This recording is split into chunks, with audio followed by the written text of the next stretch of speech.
So I received an email from someone, and their direct question to me was, Nancy, can you teach me how did you manage to get out of your own way and move towards following your intuition more and following your guidance? Like, how did you get your head out of the way?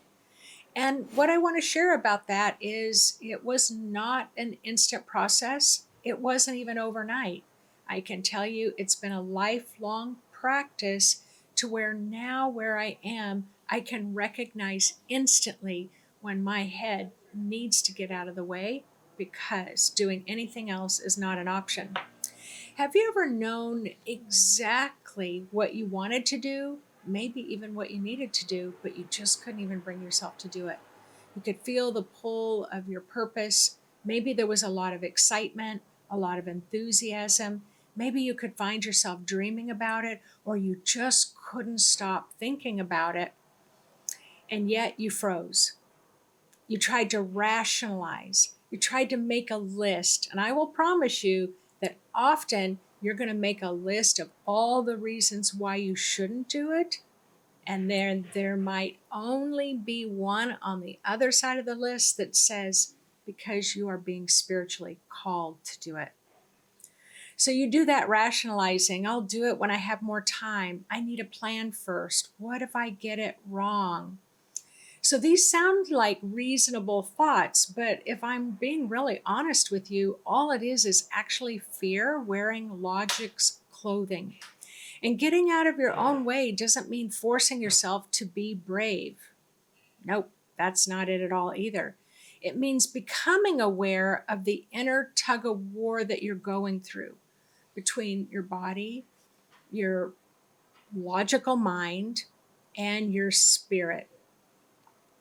So your protective mind and your courageous soul are learning how to get along and how to be on the same page and how to go in the same direction. But here's the deeper pattern when the mind wants to protect, at the same time, the soul wants to expand. For most of us, the mind's first language is safety. It's always safety. It's wired to analyze, to predict, to avoid pain, and your mind categorizes and catalogs every wound that you have ever experienced in your life and quietly whispers to you, don't ever let that happen again. And that voice, it isn't your enemy, it's your ancient guardian. It learned to anticipate hurt because at some point you needed to. It was a survival mechanism. You needed to know if there was danger ahead. But what actually kept you safe back then also kept you very small. Your soul, on the other hand, speaks the language of growth. It thrives in unknown territory. It pulls you towards experiences that stretch you. So remember, I just made this video about in the rest of this year that you want to start getting comfortable with being uncomfortable. And in that video, I'll put the link here. In that video, it's about your body doesn't like change. Your body loves routine. It loves to be able to have a system that you follow every day, but your spirit loves change. So there's always this kind of inner negotiation or inner battle that goes on. And so getting out of your own way often can mean you've got to really follow that deeper, solid pull and just kind of override your mind or just tell your mind you don't get to have a choice in this matter. So your mind, it doesn't operate through your spirit doesn't operate through logic. It moves in resonance, synchronicities, gut feelings, that deeper inner yes that doesn't always make sense on paper. And it's been my experience It never makes sense on paper. Anything that I have done, that I have followed, never made sense on paper. And so when your mind and your soul collide, the protector and the pioneer, you can feel inner resistance. Not because you're broken or unmotivated, but because you're just standing at that threshold of transformation and of change. So, in this first story, I had been married about 4 years. I had a 3-year-old son, and I had been reading the paper. And in the paper, they had this big section on the front about running the Sound to Narrows. So, it's kind of like this half marathon. And as I was reading it, part of the article included that even if you've never run before, that if you followed this system that someone had put in the paper, that you would be able to run this half marathon. Well, I felt myself excited. I don't know why. I'm not a runner. I'm not that, physically fit. I was in my 20s, so I had that going for me. But I felt this kind of pull. So I went over the article again. I read it again. I read it several more times. And this is where that excitement came up. I wasn't feeling resistance. I was feeling excitement because I believed that that person who wrote out that schedule, when they said, Nancy, if you follow this, you're going to be able to run this half marathon. So I was super excited. So I went to share it with my husband. And my oh so very supportive husband at the time says, "You can barely walk to the corner stop sign and back. What makes you think you are ever going to be able to run a half marathon?" And he was right.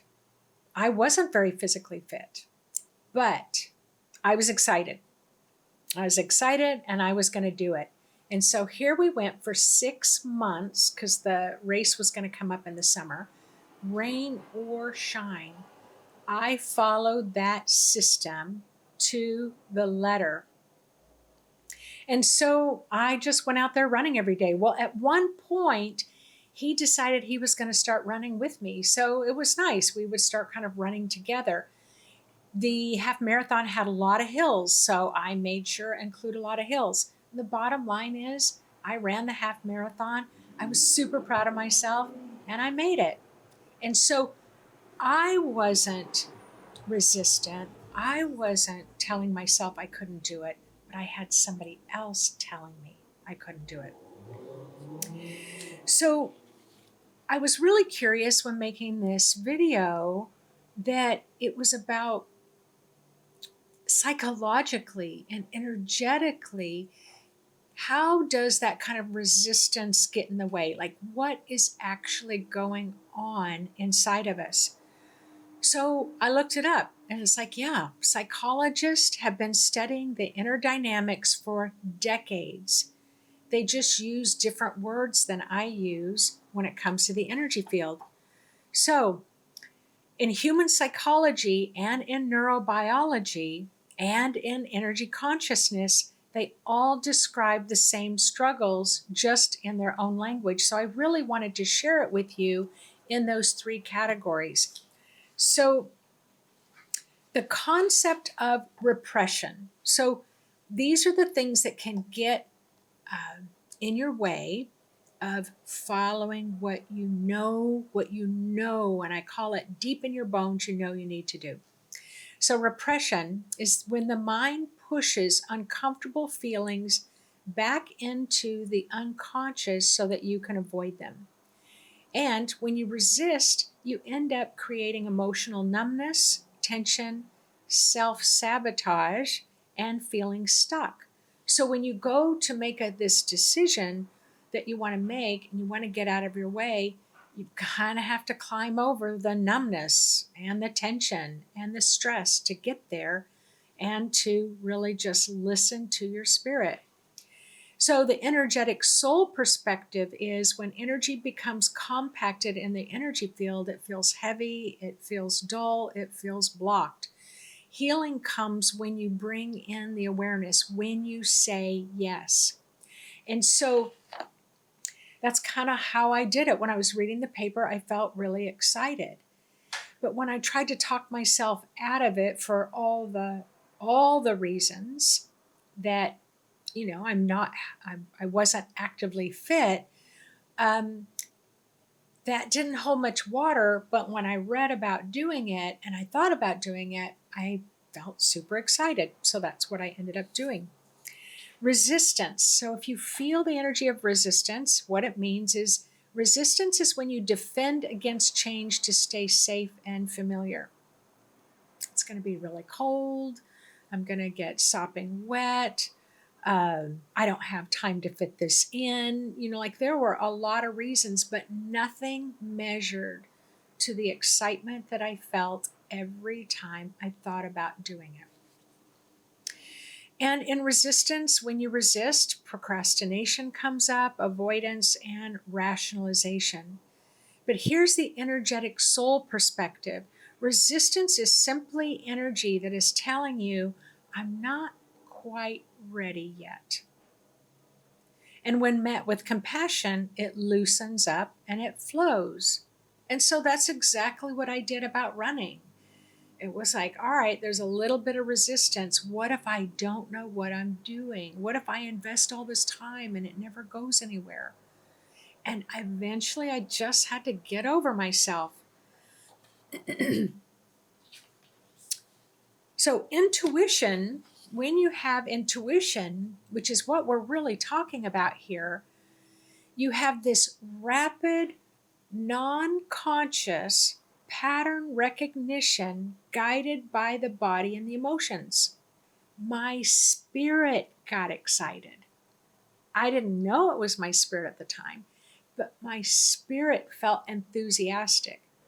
My body wasn't quite sure, but my spirit. My ex-husband wasn't quite sure, but my spirit was really getting my attention. And when you resist and walk away from your intuition, ignoring it weakens self-trust and heightens doubt. And so the energetic soul perspective is when your inner navigation system, the language of vibration, can override your logic. And so right now we are accelerating rapidly about intuition. And when you can really sit and settle in, oh, that's my spirit talking to me. Oh, that's the fear of my body talking to me. Once you kind of get that down, then it becomes easier. So each of these patterns speak to the same core truth that when we hold back, our energy folds inwards. When we move forward and take a step, maybe it's just inquiring, right? Maybe it's just like, well, let me see if I can talk to somebody who's done it before and what did they go through? Then you can do the inquiry and then your energy field expands. So here's my other story. So I had worked at the hospital in the human resource department, and I was the person that helped with payroll, and then eventually I moved to the hospital benefits so I could explain to you which kind of health insurance to get or retirement to get. And I was in the same office with the nurse recruiter, and one day she said, you would just make such a fantastic nurse. And I remember my first response was resistance and said, oh, I'm not smart enough to do that. And she was like, oh, yes, you are. And for me, I would not have explored it anymore because that feeling did not reside within me. The only feeling I had was pure resistance. Oh, absolutely not. I am not going to college. I've got little kids at home and I have a husband that's working full time. Yeah, and that's just not going to happen. Well, she ended up convincing me to go over to the college and go to the orientation for the nursing school. And as I heard them talking about it, there's that excitement again. There's that rise of like almost a giddiness that was coming inside. And I was like, oh, what are you thinking? So all that was coming up. So I decided to go home and talk to my husband at the time about it. Now you have to remember this. This was 30 years ago.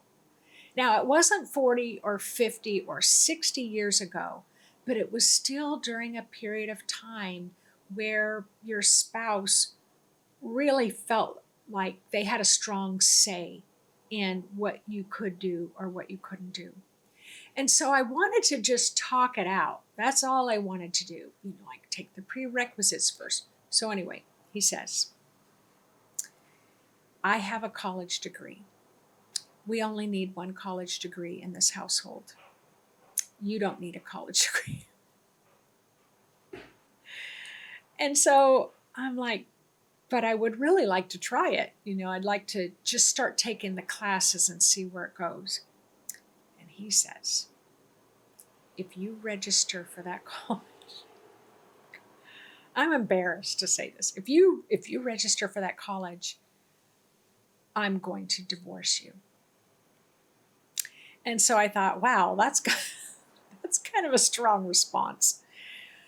And so I kind of waited a few days and I sat with it. So I can still feel this inner pull, right? The inner pull is there. I can still come up with a long list of why I shouldn't do it. And I can definitely add to the list that my husband is going to divorce me and I've got 2 small kids and I'm not making that much money. I don't know what happened, but something came up inside of me and it was like, I'm doing it. I'm doing it. I'm going to go to nursing school. So I go back and I have a conversation with my husband at the time. And I said, I've decided to go to nursing school. And I said, my logic was he's a police officer. He could get injured in the line of duty and I would want us to be able to have a good income. So I'm working it. And he said, well, then I'm going to divorce you. And I said, well, I've really thought about that. And so why don't you go get an attorney and go get the divorce papers and I would be happy to sign them. And I wasn't calling his bluff. I was serious. And then I followed it up with, because I would never be married to someone who's trying to limit my dreams and desires and hope for my future.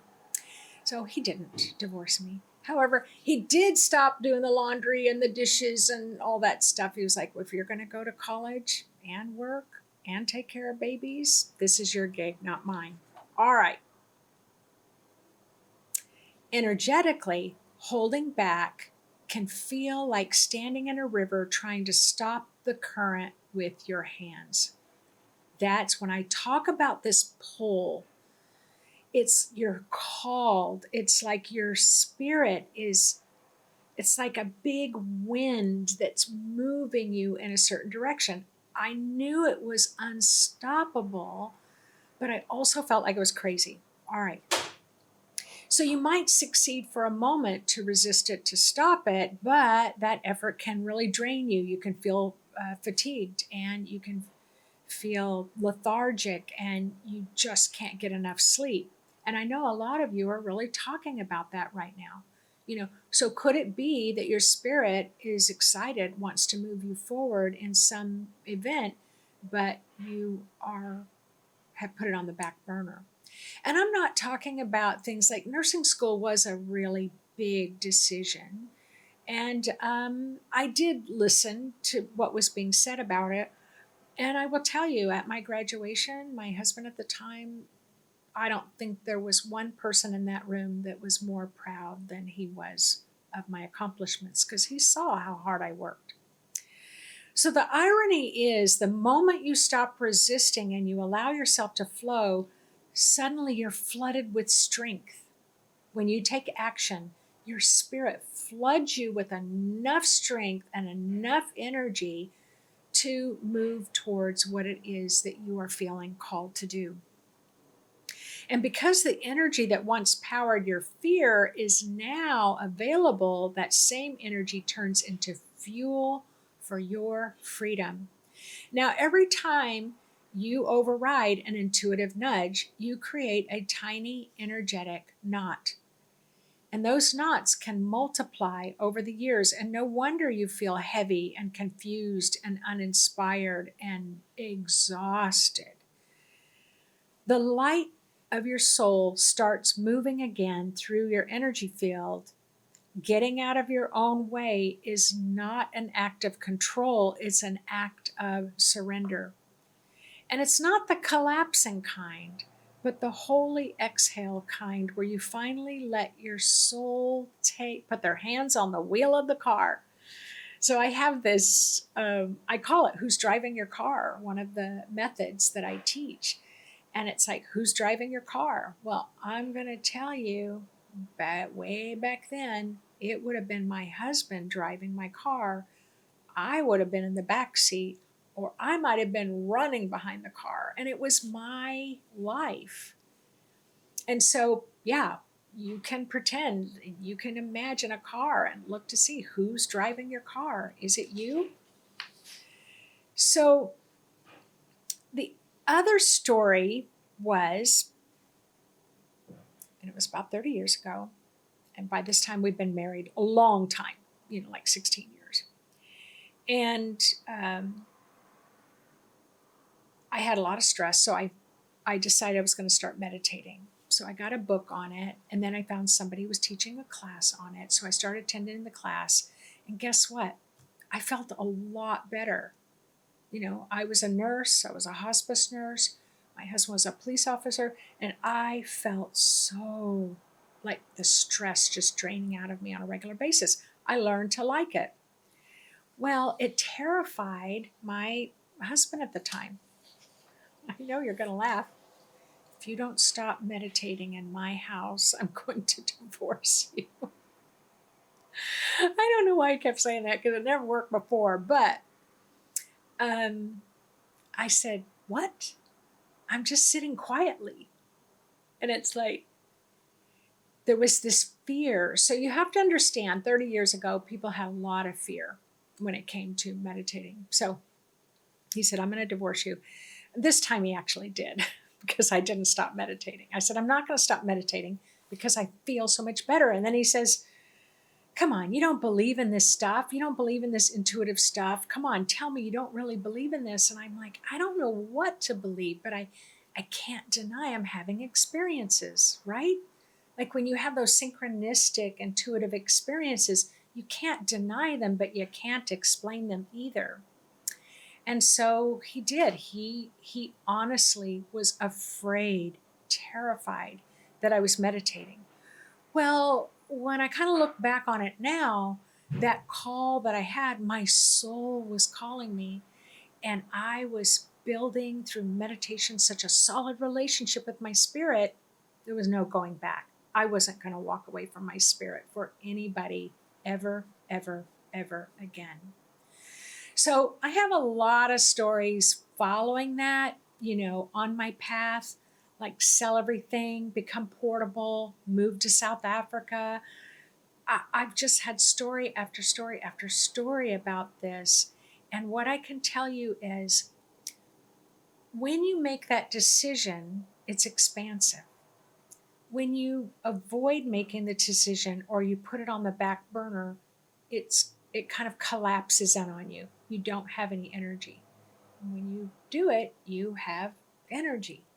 And so over the time now, I can very quickly tell when I'm supposed to move forward with something.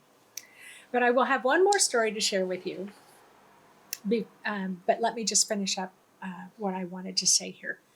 Action steps, how to gently move out of your own way. Catch that little moment of hesitation. Catch it really quickly because awareness is your key. The next time you feel that pause, instead of labeling it like laziness or fear, ask yourself, is this my soul expanding or my mind protecting? That's it. Is it my soul wanting to expand or is that my mind stopping me because it wants to protect me?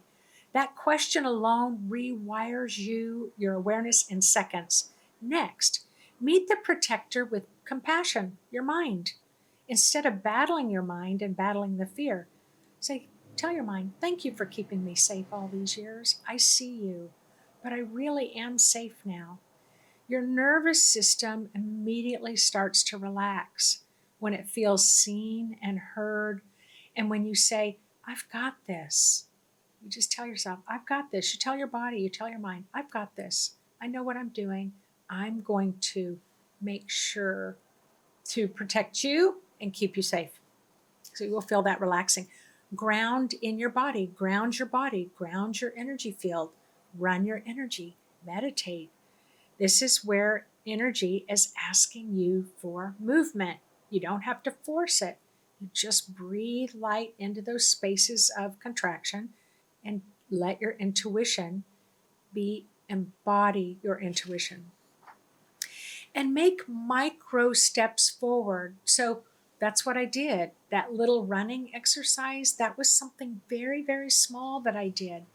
But I felt so elated and so proud. I can't even tell you how proud I was of myself. Going to nursing school, that was hard. I had to take reading classes to improve my ability to read 400 pages a day. So I knew how hard I had to work. Oh, super, super proud of myself. And I was super proud of myself for choosing meditation over my marriage. And it isn't like we didn't have issues. So I just want to be very clear about that. He didn't just walk out. And I will say, you know, we hang out now and he talks about those times like I don't even know where my head was. So he's a super nice guy now. So big leaps trigger the big protector. So when I had that sense that I needed to travel around the world and sell my house, that took me 3 years to finally listen to my spirit, because that was a big leap triggering my big protector of my body and my mind. So, but up to that point, I had already taken small baby steps. I got out of my own way. I took baby steps. I sketched out the idea. I journaled about it. I spoke about it with someone. And the universe will always meet me at the distance and go with me the distance that I'm willing to take. Turn your fear into fuel. When you don't make that step, fear takes a lot of energy out of you. You feel exhausted. But the moment you take that first step, all of a sudden you have a lot of energy. So, I've got quite a few things going on. We've just come through the equinoxes. We've got all these planetary shifts. The frequencies are rising and falling, and don't even get me started about the news. And someone said, "How are you doing?" I said, "I'm taking one step at a time, and I'm focusing on staying in my lane and keep moving forward." And here's the other thing I've learned after all these years. If I will say yes and follow the call of my own spirit, there's always a huge gift at the end, like something really cool happens and falls into place, or I get an offer to go give a talk. So spirit always rewards me, and will reward you too, for taking those steps one at a time. So fear and excitement register exactly in the body. So sometimes you can't tell. It's like you're feeling excited, but you think you're really afraid. So say, nope, this isn't fear. This is excitement. Rebuild the bridge of trust. This is huge.